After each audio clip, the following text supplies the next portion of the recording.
Daming bunga yung ano oh. Mangga.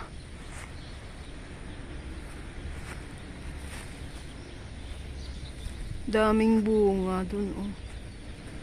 Kaya lang pag nahihinog siya na nasisira. Na-late siya ng bunga. Dati maaga yang namumunga eh. Oh. Susingkitin ko nga mamaya yung iba para gagawin kong salad. Sarap kasi yan yung tapos ilagay sa freezer na inano sa asukal. Parang hihinog na yung iba eh oh. Nasisira pag dikit-dikit sila eh oh. Hindi na yan pinapansin ng amo ko. Oh guys, oh ang ganda ng spinach. Liliit pa siya. Spinach ito guys. Tinanim nung kapitbahay namin na lola. Masipag siyang magtanim. Maliit lang ito na na lupa. Tapos diyan na irrigation na. Oh, sipag nilang magtanim-tanim. Spinach yan oh, 'di ba? Malilibre yung pagbili. Pag masipag ka, may talaga. Tapos yung tawag dyan, sili. Kaya ilang sili na yan, inaano lang niya. Pinapabayaan, hindi niya kinukuha hanggang sa mabulok.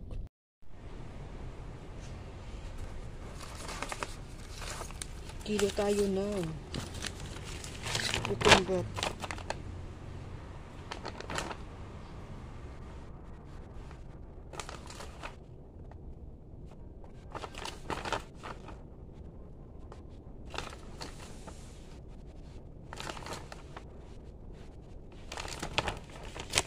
Anim ang isang 2, 4, 6.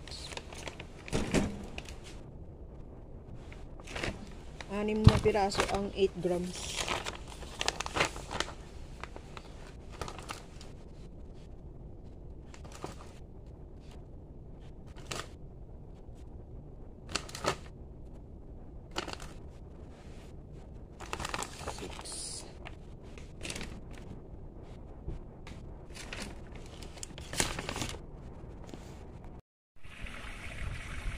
Tahimik sa aking place dito guys. Factory yan guys.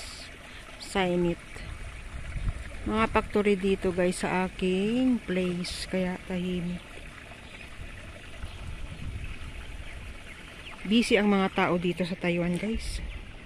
Walang yung walang tumatambay sa labas. Pag sa Pilipinas yan, puno yung kalsada, di ba? Yung mga ganyan.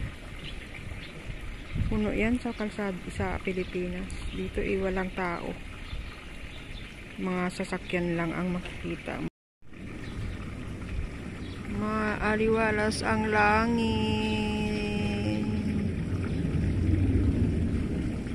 Mainit na malamig.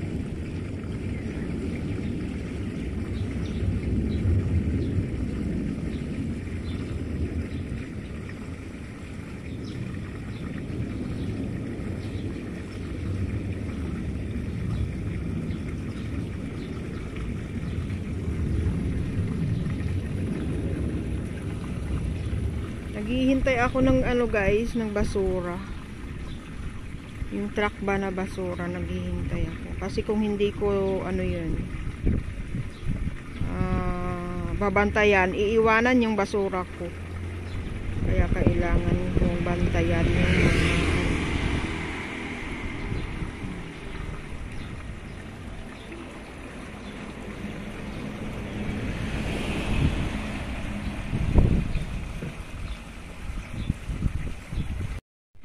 ano yan guys oh,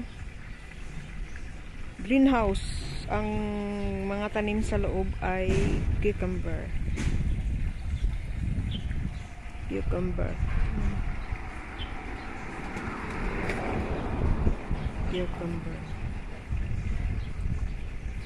yung anong irrigation nila dito guys. So ang linis irrigation niya.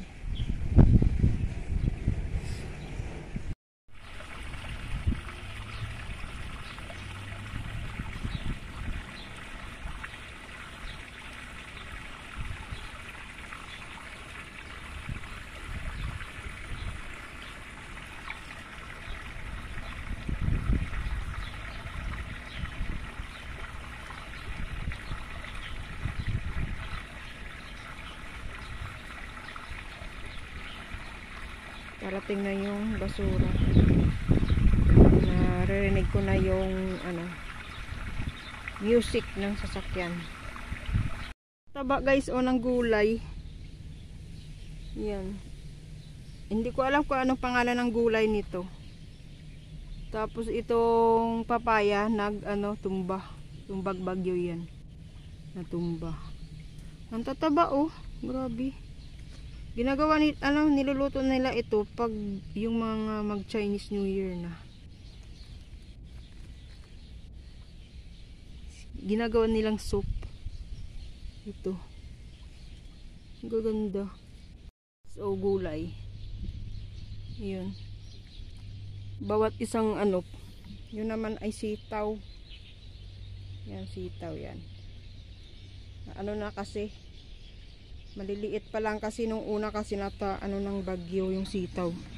Natumba. Siliri.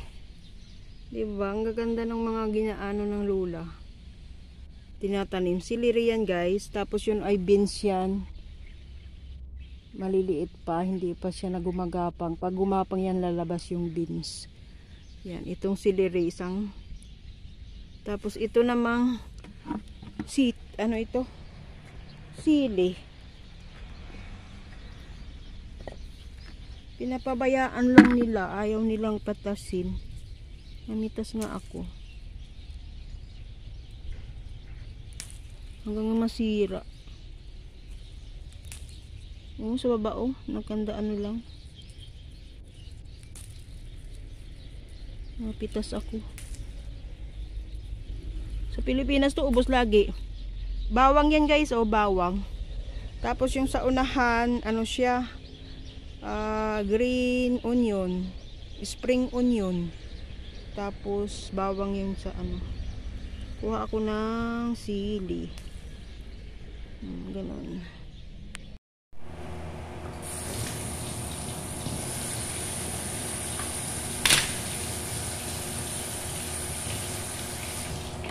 Slice ko muna itong watermelon. Masisira na pala ito. Sayang Magkano na nga pala.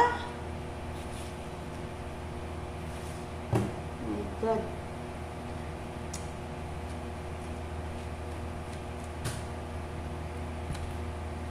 Masisira na.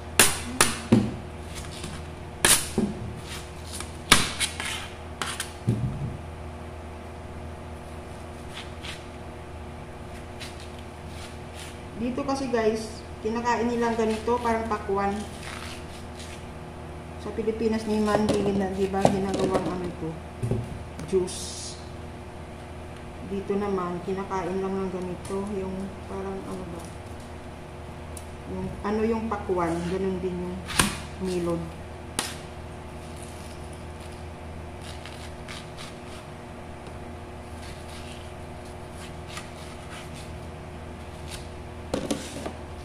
Lagay ko sa box para mamaya pagdating nila ready to eat na. Kasi kung hindi ko gagawin to, masisira lang. Ito nga nasira na. Buti na lang na-check ko. Yung pumilo nga sa rep, walang kumakain. Sayang. Kainin ko nga yun mamaya. Tapos mga mansanas dito. Bagong dating. Walang kumakain. Sabi ko nga kung Pilipinas lang to Pamigay ko na.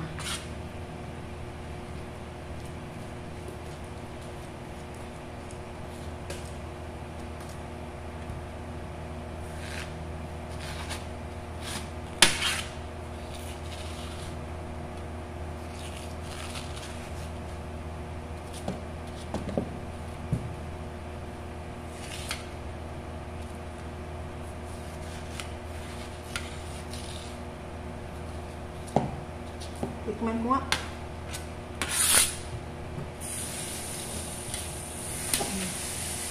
Ito na, masarap. Matamis pala.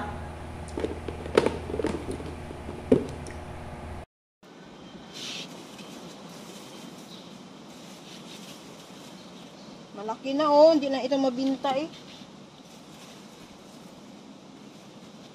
Ang gusto kasi ng mamimili, maliliit. Ayaw nila ng malalaki. Minsan kasi hindi mo makikita pag natabunan ng ano, ng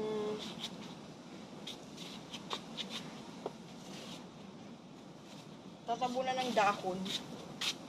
Hindi mo makita.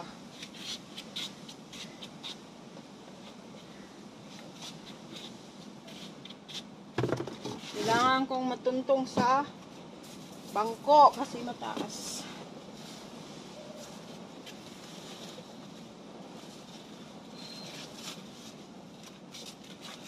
Yung iba kasi mataas.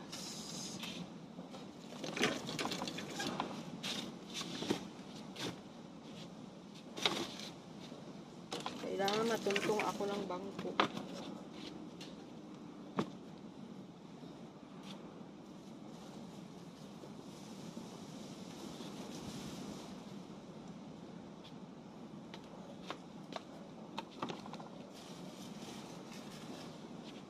Sa kabila naman guys, sa kabila. Akyatin ko pa guys.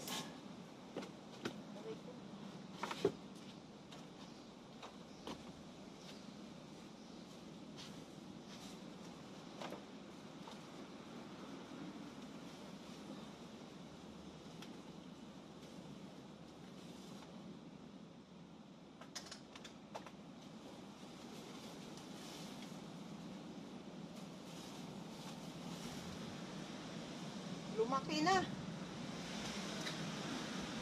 Hindi ko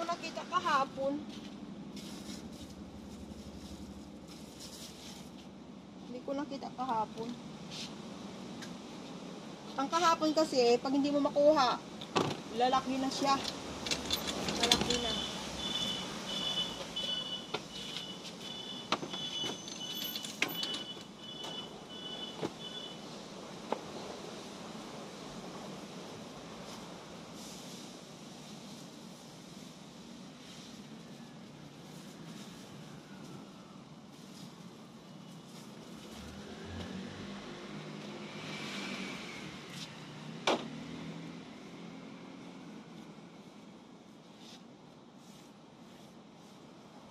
Makati yung ano, yung balat, yung dahon ng ano Makati.